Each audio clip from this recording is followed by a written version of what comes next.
Halo,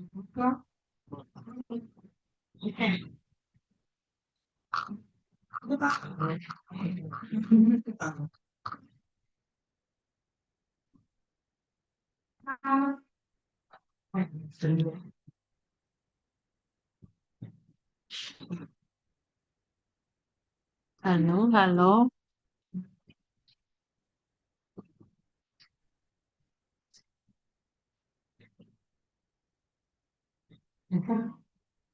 Ya, Bu. Ya, baik. Sinyalnya Iya. jelek, Bu.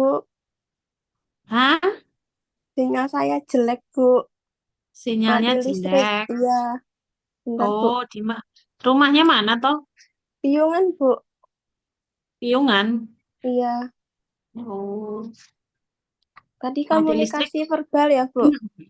Iya, komunikasi verbal tuh yang gimana, Mbak Latifah? Biasanya menggunakan kata lisan atau tulisan. Terus biasanya Hmm, bisa disampaikan secara langsung. Tapi dapat juga oke, dilakukan melalui komunikasi kayak chat. Itu, Bu. oke, oke ya. Jadi komunikasi verbal itu yang biasanya menggunakan bahasa gitu ya, menggunakan media.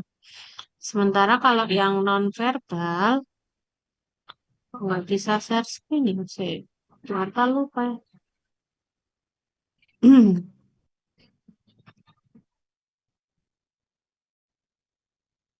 Ya, kalau yang nonverbal gitu biasanya berkaitan dengan komunikasi yang menggunakan apa? Gestur ya, gimik, apalagi Kontak mata, Bu. ya kontak mata gitu ya.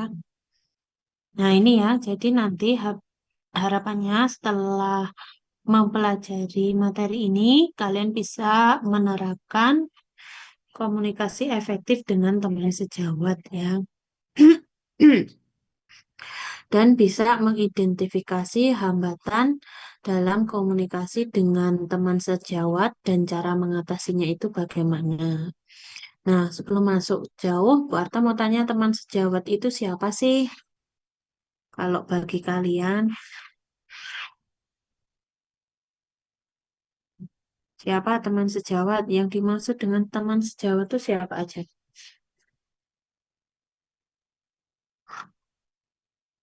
Kalau sahabat bisa, Bu. Terus Hah? teman sahabat, terus teman satu mainan gitu. Satu Seumuran. mainan. Terus apa lagi? Satu Sebutkan seumuran. semuanya. Seumuran, Bu. Oh, teman seumuran, Rekan kerja, Ibu. rekan kerja, boleh. Ya, jadi kalau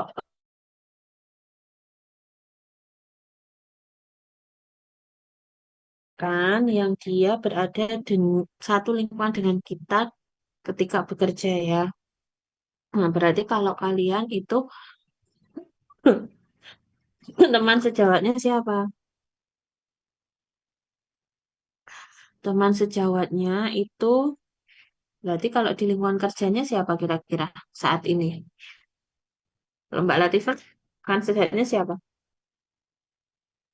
Saya, namanya, Bu. Terus siapa ini? Kalau di tempat kerja kan teman sejawat itu teman yang ada di lingkungan kerja. Iya, Siapa? Siapa? biasanya kalau AA, Afifah, Nah, sesama, Bagas. ya Mm-mm. sesama teman tenaga kefarmasian ya kan? Iya, Ibu. Iya, sesama tenaga kefarmasian ya TTK, apoteker dan nah itu kalau di farmasi. Nah kita nanti di sini lingkupnya di teman sejawat yang punya tanggung jawab yang serupa ya. Jadi teman sejawat itu rekan kerja yang punya tanggung jawab yang serupa. Nah, berarti kalau kalian teman sejawatnya ya kalau nggak bersama TTK juga apoteker kan toh tanggung jawabnya itu serupa. Nah, nanti kita akan cari tahu komunikasi dengan tenaga kesehatan lain ya. Kalau di rumah sakit misalnya bisa dokter, perawat gitu ya. Dan tenaga-tenaga kesehatan yang lainnya yang ada di lingkungan rumah sakit. Nah, itu nanti eh, di kita pelajari juga. Nah, jadi ini ya tujuan pembelajarannya. Nah, Bu Arta sampaikan dulu yang dimaksud dengan komunikasi dengan teman sejawat itu tentunya termasuk jenis komunikasi interpersonal. Ya, interpersonal itu berarti dengan orang lain ya. Nah, jadi apa yang dimaksud dengan komunikasi interpersonal adalah proses pertukaran informasi, ya, perasaan dan ide antara dua orang atau lebih yang saling terlibat secara langsung. Jadi, komunikasi itu tidak hanya bertukar informasi, tetapi juga ada perasaan, ada ide gitu ya, antara dua orang atau lebih yang saling terlibat secara langsung. Jadi, kalau nggak terlibat di situ namanya bukan komunikasi ya. Sebentar.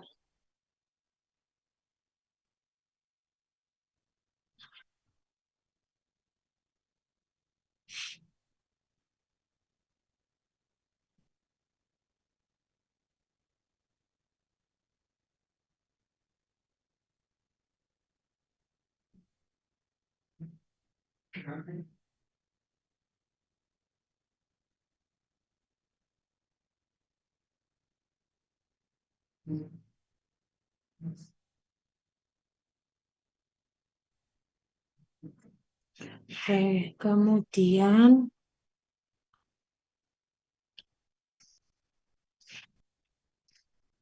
nah, apa sih ya, kenapa kita harus eh, belajar ini ya, teknik komunikasi ini dengan teman sejawat? Apa yang pertama, membangun hubungan profesional yang baik ya. Kemudian, meningkatkan kolaborasi dan kerja tim, mengurangi konflik di tempat kerja. Nah, besok Bu Ata mau kasih case tadi ya untuk dipelajari.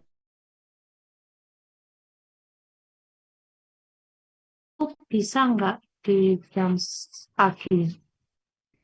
Kalau pagi harusnya bisa, Bu. Soalnya kan nggak ada pelayanan yang seramai siang. Oh, oh gitu ya. Iya, Yang lainnya bisa nggak? Lah kadang ada yang jaga pagi, ada yang jaga malam. Jadinya Bu Arta bingung kalau mau presentasi tuh. paling kalau jaga Males saya malam Bu. bisa jam 8 atau 9, Bu. Iya, Ya berarti di diusahakan ya. Berarti nanti diusahakan jadwalnya bisa pagi semua ya. jadi, Bu. Mm-mm.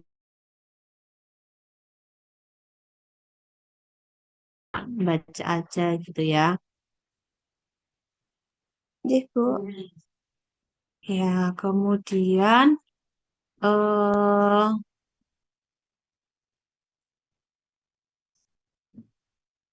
nah ini ya tadi ya. Jadi kenapa kita harus belajar ini ya?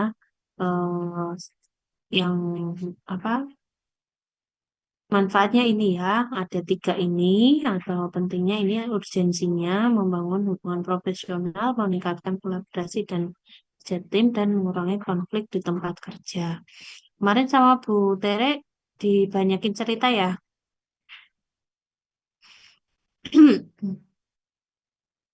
Nah, kamu tadi ya, tadi Bu Arta sempat tanya, jadi komunikasi itu terdiri dari tiga komponen ya, ini tidak bisa dipisah-pisahkan gitu ya, dan terjadi di semua bentuk komunikasi baik itu kepada pasien, kepada tenaga kesehatan, kepada teman sejawat, pasti kita akan melibatkan komponen-komponen ini dalam berkomunikasi. Yang pertama adalah tadi komponen verbal.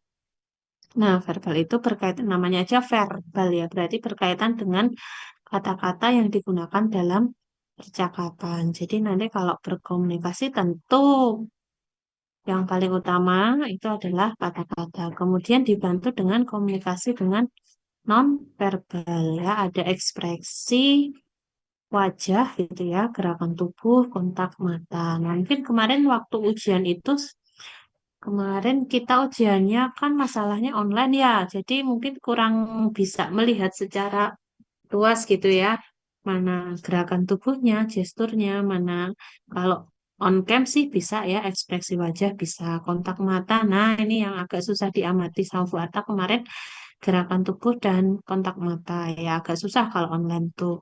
Padahal di rubriknya kemarin ada penilaian berdasarkan ini ya, nonverbal ekspresi.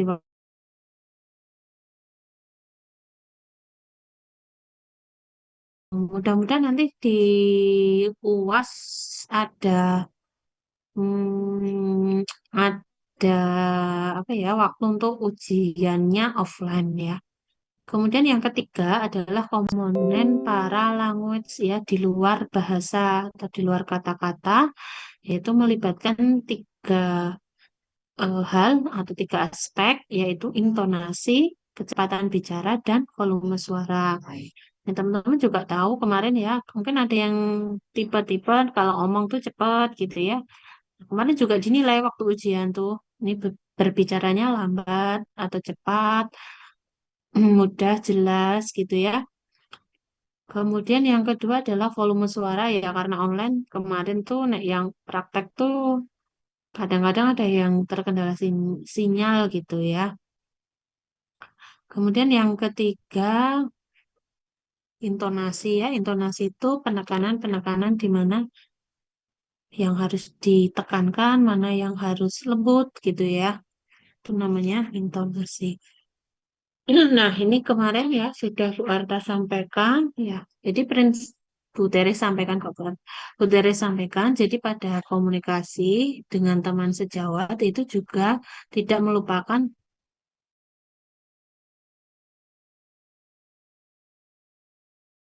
siapapun berkomunikasi, komponennya sama, prinsip komunikasinya juga sama. Yang pertama adalah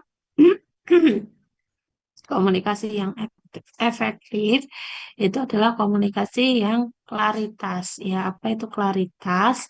Itu menghindari kerumitan dalam pesan. Nah, teman-teman silahkan kalau menyampaikan informasi sedikit mungkin dihindari pesan itu rumit sehingga dapat menimbulkan penafsiran yang ambigu pada pihak lawan bicara kita atau pihak yang kita ajak untuk berkomunikasi.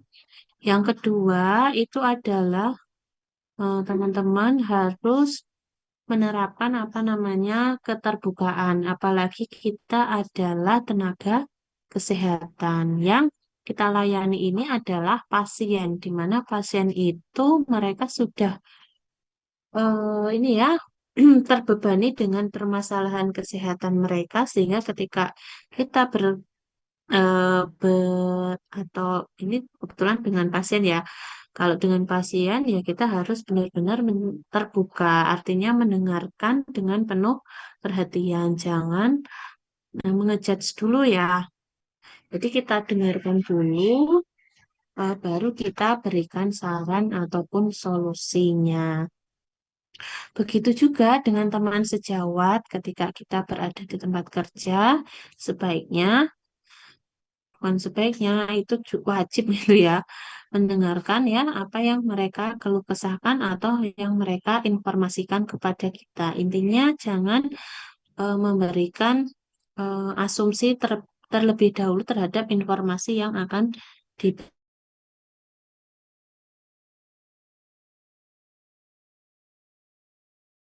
Yang efektif itu ada tiga prinsip: klaritas, menghindari eh, kerumitan sehingga terhindar dari ambiguitas, kemudian terbuka, mendengarkan dengan penuh perhatian ya. Yang ketiga adalah empati, memahami perasaan orang yang mengajak kita bicara ya atau mengajak kita berkomunikasi. Nah, jadi tidak ya hampir mirip ya terbuka dan empati ini kita sama-sama menghindari asumsi atau prasangka terhadap lawan bicaranya, terutama teman sejawat.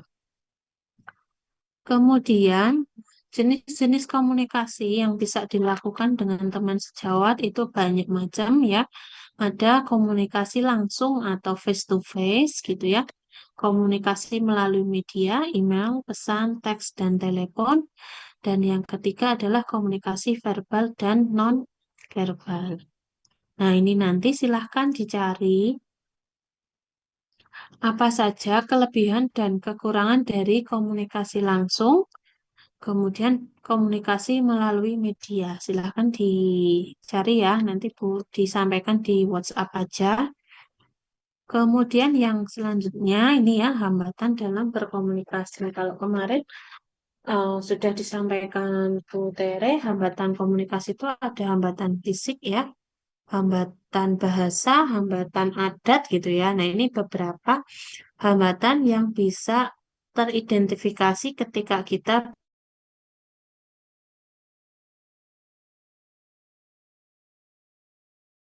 ya, karena teman sejawat kita itu berlatar belakang berbeda-beda sehingga akan rentan menimbulkan persepsi yang berbeda.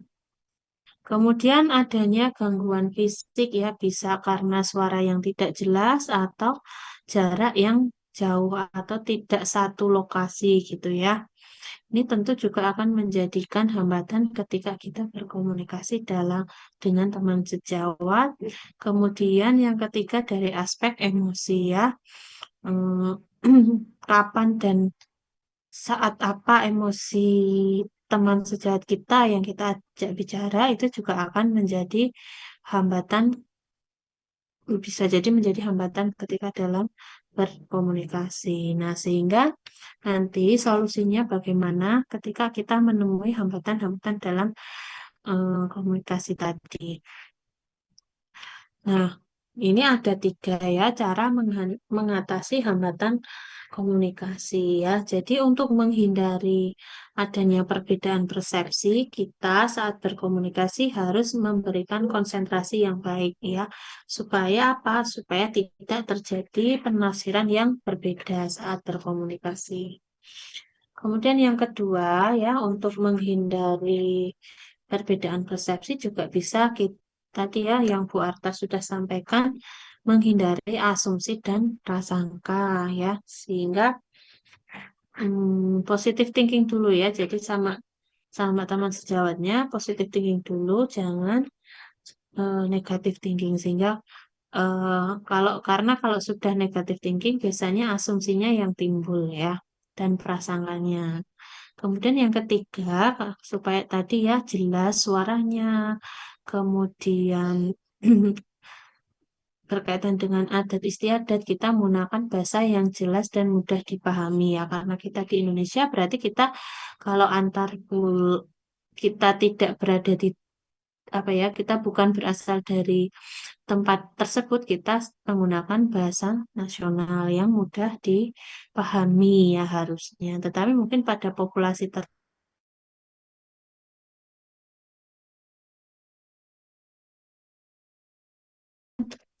pihak lain ya kalau seperti ini. Nah, kemudian yang selanjutnya, komunikasi dengan teman sejawat itu tadi ya, ada beberapa teknik. Yang pertama adalah komunikasi yang terbuka dan transparan. Nah, maksudnya gimana komunikasi yang terbuka dan transparan? Yang pertama adalah teman-teman harus bisa membuka ruang diskusi ya. Jangan takut untuk mendapatkan saran atau feedback dari teman-teman sejawatnya. Kemudian yang kedua, tentunya menyampaikan informasi dengan jujur dan langsung ya. Ini berkaitan dengan transparan dan terbuka ya. Kemudian yang ketiga itu menghargai pendapat dan kontribusi dari teman sejawat tadi ya. Jadi terbuka ya, tidak menutup aspirasi dari teman sejawat kita ya. Ini jadi yang pertama, teknik komunikasi dengan teman sejawat itu adalah terbuka dan transparan. Kemudian yang kedua, mendengarkan dengan aktif ya. Teknik komunikasinya adalah mendengarkan dengan aktif. Artinya eh, tidak hanya masuk lewat telinga kanan keluar telinga kiri, tetapi fokus pada pembicaranya ya. Jadi betul-betul kita dengarkan apa yang sedang disampaikan oleh si teman sejawat tadi ya. Kemudian yang kedua, menanggapi dengan pertanyaan. dengan baik, tidak hanya oh ya, tidak ya. Jadi ada timbal balik antara si A dan si B ya gitu ya. Dua orang yang saling berkomunikasi. Kemudian jika eh, apa ya ada permasalahan atau ada keluh kesah, kita bisa memberikan feedback ya atau saran yang konstruktif ya. Jadi teman-teman mendengarkan dengan aktif itu tidak hanya mendengarkan, tetapi juga fokus, kemudian menanggapi dengan baik, kemudian memberikan saran yang konstruktif berkait jika memang itu dirasa perlu ya. Kemudian yang selanjutnya, teknik komunikasi dengan teman sejawat, yaitu adalah membangun kepercayaan. Nah, ini yang susah ketika kepercayaan itu sudah tidak dapat dilakukan. Nah, saat apa peribahasa itu nilas titik rusak susus belanga ya. Nah, ini juga sama ya. Jadi, gimana kita membangun kepercayaan? Yang pertama adalah jadi harus sama ya, kalau orang Jawa bilang tuh sembodo gitu ya, antara kata dan tindakan ya. Jadi konsisten dalam berkata-kata dan tindakannya. Kemudian yang kedua itu adalah apa? Menghormati privasi dan batasan ya. Jadi sedekat-dekatnya dengan teman sejawat, kita harus tetap menghormati privasi dia dan kita harus punya batasan terhadap hal-hal apa saja yang harus disampaikan ya. Kemudian yang ketiga adalah eh, ini ya, memenuhi janji atau komit ya. Jadi ketika sudah berjanji ya berarti komitmen untuk ditepati ya. Itu namanya itu adalah eh, teknik membangun kepercayaan. Nah, ini selanjutnya terus bagaimana ya jika dalam berkomunikasi itu terjadi konflik ya. Apa yang harus dilakukan? Maka yang harus dilakukan adalah eh, pertama adalah mengidentifikasi akar permasalahannya ya. Jadi tidak perlu menyalahnya, jangan sampai AB apa ya tidak tahu inti permasalahannya sudah mensaling konflik gitu ya. Nah, yang pertama dilakukan adalah mengidentifikasi akar permasalahannya dulu. Kemudian yang kedua ini benar-benar apa ya menghindari konfrontasi yang sifatnya emosional. Gimana caranya ya biar nggak terjadi konfrontasi yang emosional, maka caranya adalah dengan cara mencari solusi bersama-sama. Jadi fokus pada solusi, bukan fokus pada masalahnya, seperti itu. Kalau sudah bisa mengidentifikasi, langsung saja mencari solusinya, bukan mempersalahkan akar penyebab permasalahan tadi. Itu ya terkait dengan bagaimana konflik dalam komunikasi ya. Kemudian gimana tadi ya kalau diminta mendengarkan aktif itu salah satunya dengan cara memberikan feedback atau saran yang konstruktif ya. Untuk memberikan saran yang konstruktif, kita bisa mulai dari eh, ya jadi apa ya fokus pada apa ya perilaku ya bukan karakter. Apa ya bedanya? Jadi kalau di rumah sakit di patient safety itu ya, kalau terjadi kesalahan itu kita tidak menyalahkan si orangnya, tetapi menyalahkan kenapa sistem itu bisa menyebabkan terjadinya kesalahan ya. Jadi daripada menyalahkan pribadi, bagaimana kita eh, mengevaluasi sistem yang ada di sana, SOP yang ada di sana, kenapa bisa sampai terjadi kesalahan. Nah, seperti itu ya. Kemudian tentunya menggunakan pendekatan yang positif, mungkin personal ya. Pendekatan personal itu bisa digunakan untuk memberikan saran konstruktif atau positif ya. Nah, kemudian tadi ya, ini hampir sama ya. Jadi eh, dalam tim itu apa sih pentingnya komunikasi? Yang pertama tadi hampir sama ya, kolaborasi yang efektif. Kalau dia terampil bisa membagi tugas dengan jelas, ya. Kemudian bisa menghargai atau mengapresiasi terhadap kontribusi yang telah dilakukan oleh anggota timnya. Nah, bagaimana etika ya komunikasi dengan teman sejawat? Yang pertama adalah menghargai perbedaan pendapat. Kemudian tadi ya, menjaga kerahasiaan informasi ya. Jadi tadi menjaga privasi dan batasan ya hampir mirip.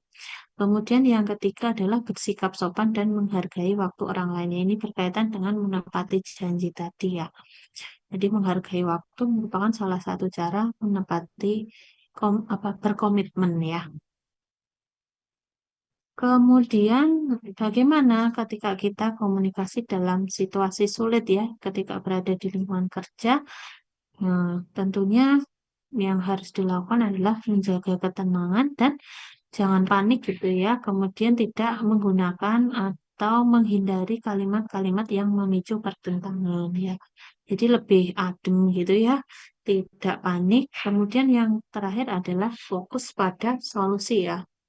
Itu atas sudah sebutkan di awal, fokus pada solusi bukan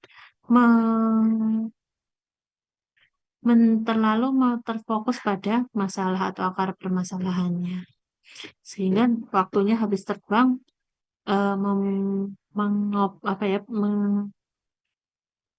mendiskusikan masalahnya, bukan menemukan solusi. Nah, ini nggak usah. Nah, kesimpulannya, komunikasi yang efektif itu adalah kunci yang baik untuk hubungan profesional di tempat kerja. Kemudian, meningkatkan keterampilan komunikasi itu butuh latihan ya. Jadi, harus dilatih dan harus sadar diri ya. Kalau tidak sadar diri juga nggak bakalan latihan ya. Kemudian yang ketiga, tentu saja dengan komunikasi yang baik kita dapat menghindari adanya konflik dan eh, gesekan ya, sehingga dapat memperkuat kerjasama di tim kita. Seperti itu. Jadi untuk komunikasi dengan teman sejauh ini seperti itu. Ada yang mau ditanyain nggak? Atau punya permasalahan gitu, ada punya kasus, kira-kira eh, sudah diterapkan atau belum kalau di tempat kerjanya? Atau mungkin gimana? Belum. Ya, kalau komunikasi gampang ya, nilainya bagus-bagus kan. Yang UTS praktikum belum Bu Arta masukin ya? Aduh, lupa. Ya, ya sudah. Silahkan nanti untuk materinya bisa dibaca lagi. Bu Arta mungkin kasih soal aja ya di grup WhatsApp. Nanti silahkan dijawab. Segera aja jawabnya. Sampai waktunya habis jam berapa ini? Tadi kita mulai jam 2 lebih sedikit. Berarti sampai jam 3 ya. Silahkan dijawab di grup sampai jam 3. Dikasih waktunya sampai jam 3.